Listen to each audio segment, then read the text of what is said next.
স্থগিত ৰখা হৈছে স্বাস্থ্য বিভাগৰ লিখিত পৰীক্ষা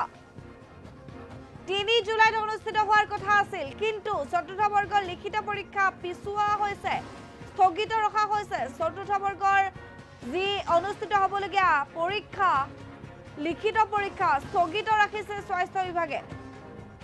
পৰৱৰ্তী দিন ঘোষণা নোহোৱা পৰ্যন্ত স্থগিত ৰখা হৈছে পৰীক্ষা ৰাজ্যৰ যি ভয়ংকৰ বান পৰিস্থিতি তাৰ বাবে সিদ্ধান্ত গ্ৰহণ কৰিছে স্বাস্থ্য বিভাগে ব্ৰেকিং নিউজ এই মুহূৰ্তত ঈশান নিউজৰ দৰ্শকসকলক জনাই আছো ৰাজ্য চৰকাৰৰ যি স্বাস্থ্য বিভাগৰ লিখিত পৰীক্ষা অনুষ্ঠিত হোৱাৰ কথা আছিল 3 জুলাই দিনাখন 4th গ্ৰেডৰ চতুৰ্থ বৰ্গৰ যি লিখিত পৰীক্ষা হ'বলগীয়া আছিল স্বাস্থ্য বিভাগৰ সেই লিখিত পৰীক্ষা স্থগিত ৰখা হৈছে পৰৱৰ্তী দিন বৰ্তমানলৈকে ঘোষণা কৰা হোৱা নাই পৰৱৰ্তী দিন ঘোষণা নোহোৱা পৰ্যন্ত স্থগিত পৰীক্ষা চতুৰ্থ বৰ্গৰ অনুষ্ঠিত হ'বলগীয়া লিখিত পৰীক্ষা স্থগিত ৰখা হৈছে